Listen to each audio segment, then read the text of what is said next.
great long marching band season.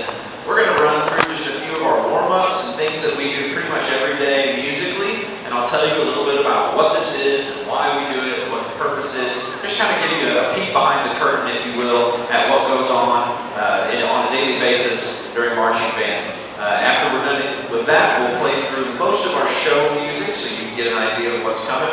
And then I'm going to send the kids out to kind of get stretched. I've got a few things I want to share with you. Our booster parents have some things. Our booster exec board has some things they want to share with you.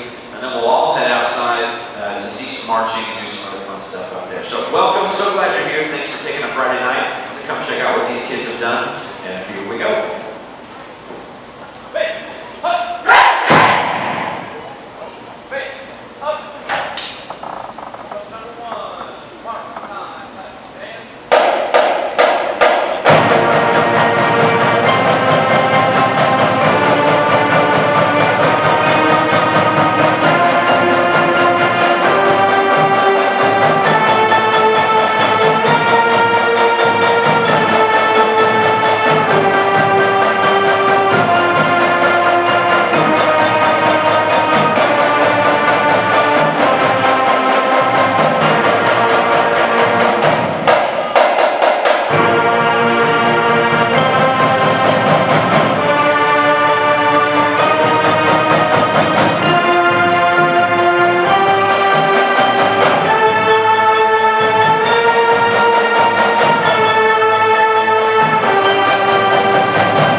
We call that warm-up number one because it's the first thing we do.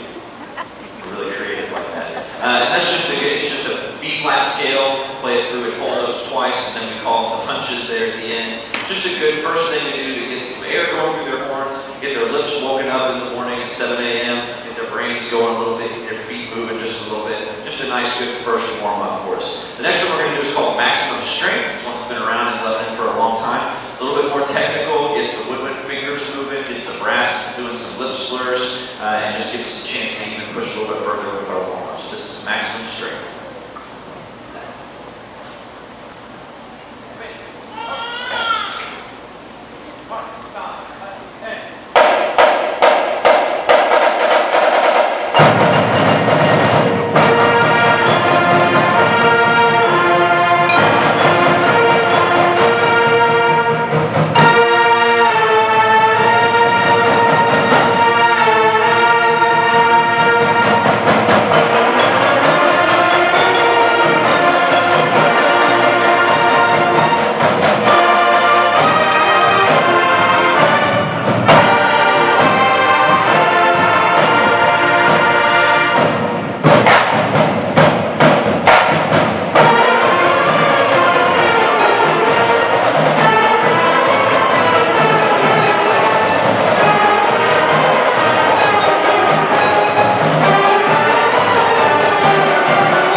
So those are two of the main warm-ups that we do first that involve the whole group, percussion, winds, and everybody. In case you're a first-time marching band parent, obviously the winds are all the people that blow air into the instrument, brass and woodwind.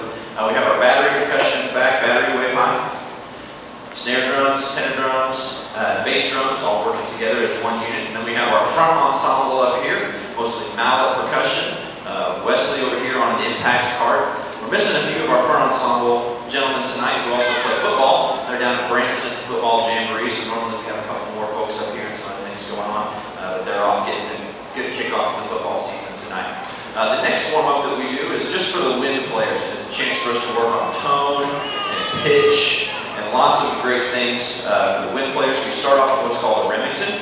We just play a unison note across the entire wind section and then work our way down kind of a chromatic scale. And we'll play a B-flat chord, and then we go straight into our doxology chorale, which has become a favorite of ours over the last couple of years. So this is our Remington right into the doxology.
So that's pretty much the warm-up sequence that we go through every day. There may be a little bit more, there may be a little bit less, depending on what the rehearsal is going to look like that day. But those are pretty much the things that we go through every day. Our battery percussion also meets even before we do at 7 a.m. to do some of their own warm-ups, just to make sure that they're working together as a cohesive unit every day. And I'm just really proud of these kids for getting up and coming in and doing some great things. Before we move on, I want to real quick introduce you to our staff. They should all be familiar faces, but just in case you've forgotten us over the summer, I want to make sure you know who it is that's working with your kids every day. Right down here, we have our Director of Percussion, Assistant Band Director, Mrs. Carol Hubble. She oversees all of the percussion activities in the district. Over here, we have our Assistant Director of Bands and Brass Guru, Mr. Vala. Hi, Mr. Vala. Right next to him, we have our Middle School Director of Bands and Assistant Band Director, Ms. Heidi Drennan. And then Heidi is our French horn specialist. She's full-time with us this year. We're so excited. Miss Laura Mudge. And then our two color guard staff, we have Mrs. Jennifer Christian and Mrs. Natalie Chisholm. She got married this summer. It's still weird for me not to call her this year. Let me probably thank all of our staff for this.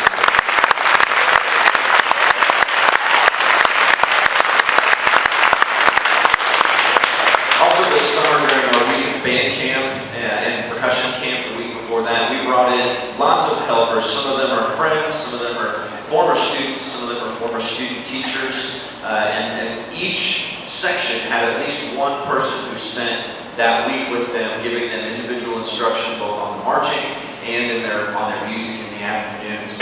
Again, these people college students. We have 2 people who are getting ready to work on their doctoral degrees at prestigious universities across the country. It was just an amazing week, an amazing staff, and none of them are here tonight because they're all off doing their own lives right now. But would you just help me from afar thank those people for spending the week with our kids?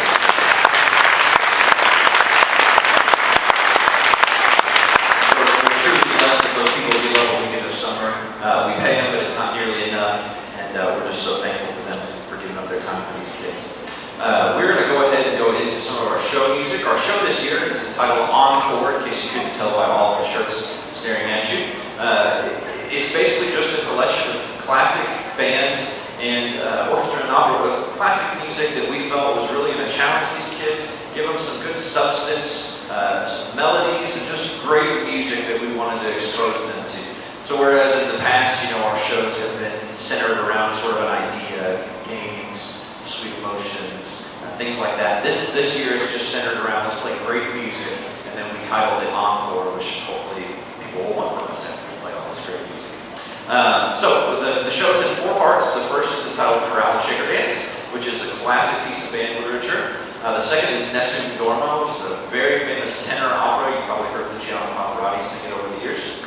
The third is Baba Yaga, which is from a larger piece called Pictures of an Exhibition. It's interestingly enough about a hut that has chicken legs that chases people through the woods. It's sort of the Siberian equivalent of Hansel and Gretel, I guess is maybe the best way to describe it.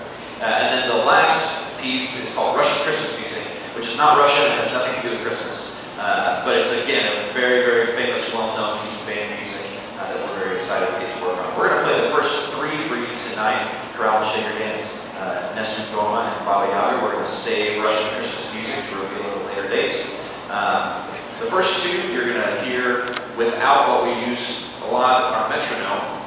If you live anywhere near the high school, you probably heard this loud, piercing beep over and over and over again. That's what we lovingly call the Met. We are